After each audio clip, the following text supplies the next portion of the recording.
안녕하십니까. 2020년 미니드론 자율비행 서경대학교 컴퓨터공학과 A리그 소갈주머니팀 발표를 시작하겠습니다. 먼저 개발 환경을 말씀드리고 호버링 제어, 영상 처리, 경로이동 제어 및 계획의 순서대로 발표하도록 하겠습니다. 하드웨어 개발 환경입니다. 드론은 DJI사의 텔로를 사용할 것이고 텔로에 탑재된 카메라와 각종 내장 기능을 사용할 예정입니다. 텔로의 최대 비행거리는 100m이며 최대 비행시간은 13분입니다. 그리고 매틀랩을 이용하여 드론을 제어할 때 필수적인 PID 제어 상태와 드론의 자세 표시를 시각화할 것입니다. 오픈CV를 이용하여 영상 처리를 하고 파이썬을 통해 명령 제어를 할 계획입니다. 시스템 구성도입니다. 텔로에서 호버링에 필요한 가속도 센서, 자이로 센서와 기압계, 그리고 바닥의 패턴과 높이를 측정하는 비전 센서를 사용할 것입니다. 와이파이 통신 환경으로 드론에서 PC로 센서 데이터 및 영상을 전송하여 오픈CV와 파이썬 그리고 매틀랩을 이용해 영상 처리를 한 뒤 PC에서 드론의 제어 명령을 전송하여 모터를 제어할 것입니다. 다음은 호버링입니다. 호버링이란 드론이 제자리에서 정지 비행하고 있는 상태를 말하며 자율 비행을 하기 위한 가장 기초적이고 기본적인 단계이기 때문에 매우 중요합니다. 불규칙적인 외부의 환경과 하드웨어적 특성상 모터 4개의 같은 전류, 즉 같은 힘을 주어도 완전히 균일하게 제어하는 것은 불가능합니다.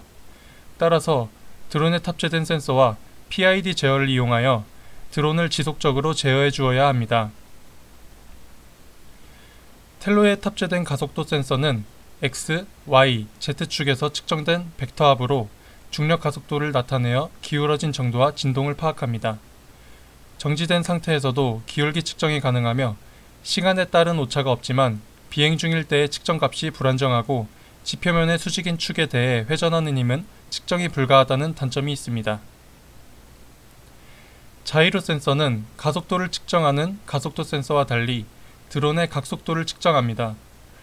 짧은 시간의 각속도 측정 시 정확도가 매우 높지만 각속도를 적분하는 과정에서 오차가 발생하고 시간이 지날수록 오차값이 누적되는 드리프트 현상이 발생한다는 단점이 있습니다.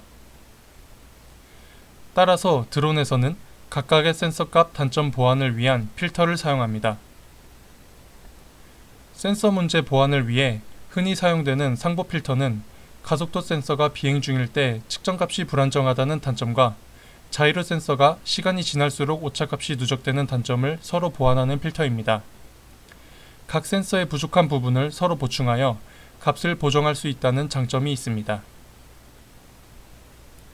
칼만 필터는 시간에 따라 과거의 측정 데이터를 바탕으로 현재의 데이터를 추정하는 예측 단계와 추정한 예측 데이터와 실제 측정 데이터의 차이를 반영해 현재의 데이터를 업데이트하는 업데이트 단계를 반복하는 죄기적 필터입니다. 상보 필터는 실시간 데이터의 반영 속도가 빠르지만 충격에 의해 변화하는 값이 커서 불안정하다는 단점이 있으며 칼만 필터는 충격에 의해 변화하는 값이 작지만 실시간 데이터의 반영 속도가 느리다는 단점이 존재합니다. 따라서 이를 기반으로 자율비행의 특성상 반영 속도가 빨라야 하므로 상보 필터를 사용할 것입니다. 다음은 PID 제어입니다.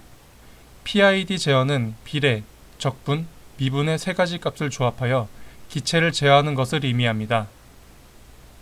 P 제어는 오차값에 비례하여 제어량을 결정하는 방식이며 목표값에 도달하는 속도를 개선합니다. 그러나 일정 값에 도달하고 난 후 오차값이 남은 상태로 유지되는 잔류 편차 현상이 발생한다는 단점이 있습니다. I 제어는 오차값을 적분하여 제어량을 결정합니다. 단독으로 사용 시 목표값까지 도달하는데 시간이 오래 걸리며 목표값에서 크게 벗어나는 오버슈트 현상 대응에 어려움이 있습니다.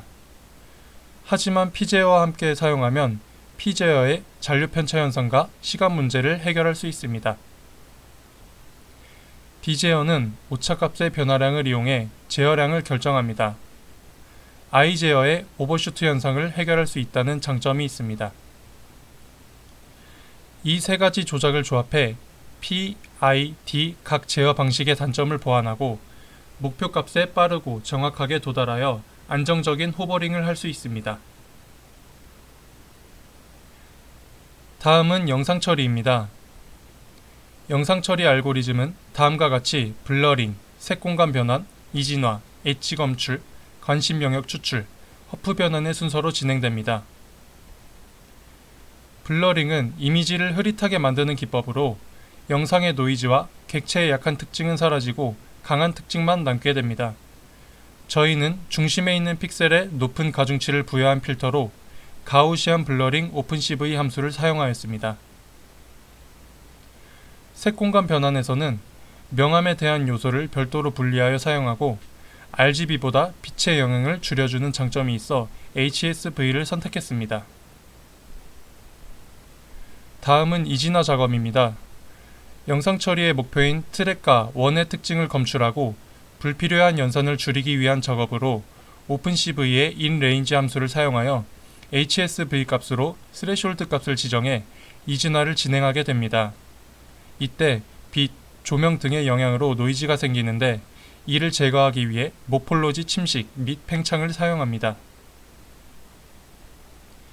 캐니 엣지는 이진화된 라인의 미분을 사용하여 경계선을 검출하는 방식으로 소벨 연산을 통해 수직 수평선을 검출한 뒤 스레숄드 범위를 지정하여 엣지를 판단합니다.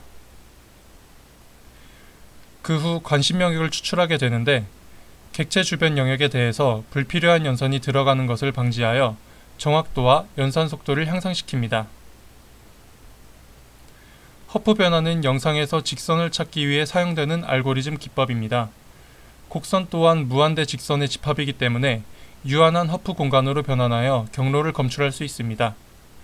허프 변환을 통해 무한한 직교 좌표계에서 로, 세타 값으로 나타나는 유한한 극 좌표계로 변환합니다.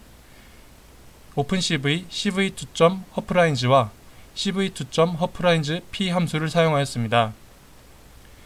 허프 변환을 통해 경로의 엣지를 검출한 영상입니다.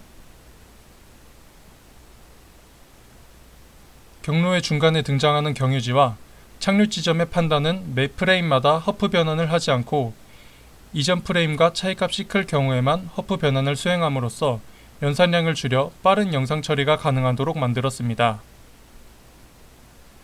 지금까지 설명한 알고리즘 수행 결과 이미지입니다. 다음은 경로 이동 제어와 앞으로의 계획에 대해서 발표하겠습니다. A리그에 사용되는 텔러의 화각은 82.6도입니다. 저희가 사용할 경로 이동 방식은 드론의 수직 아래로 떨어지는 사각지대의 정보가 중요하다고 판단했기 때문에 거울을 이용하여 사각지대 정보를 얻을 계획입니다. 경로 이동 제어 알고리즘입니다. 경로가 시작되면 먼저 기체를 기준으로 중앙점을 검출한 뒤 전방의 중앙점을 한 개 더 검출합니다. 이후 두 점 사이의 각도를 계산하고 기울기가 임계치보다 큰 경우 해당 각도만큼 회전을 하고 임계치보다 작은 경우 경로 이동을 합니다. 이동 중 도착지 혹은 경유지가 등장하게 되면 등장 횟수에 따라 착륙 후 이륙 또는 비행 종료를 결정합니다. 중앙점 검출입니다. 드론의 현재 위치를 기준으로 중앙점을 검출하고 전방의 중앙점을 하나 더 검출하는 방식을 통해 경로를 이동시킵니다. 한 번에 많은 거리를 진행하기 위해서 중앙점을 2개 설정하고 미리 경로를 계산합니다. 중앙점을 이용해 직선 경로를 지정하여 앞으로 향하게 만듭니다. 이때 드론이 직선으로 이동하면서 직선 경로와 드론의 진행 방향이 일치하지는 문제가 생깁니다. 이를 보완하기 위해 발생한 옥차 각도의 변화만큼 드론의 진행 방향을 회전시켜줍니다. 회전한 드론을 기준으로 다시 중앙점 2개를 설정하여 진행을 반복하는 방식으로 경로 이동을 진행합니다. 경로 이동 제어 영상입니다. 회전과 직진을 반복한 드론이 경유지에 도착하면 착륙 후 다시 이륙하고 착륙 지점에 도착했을 경우 완전히 착륙하도록 합니다. 다음은 저희 팀 스터디 계획입니다. 마지막으로 팀 업무 분담표입니다. 영상 처리 알고리즘 구성, 통신, 드론 관리 및 맵 제작 업무를 분담하였습니다. 이상으로 발표를 마치겠습니다. 감사합니다.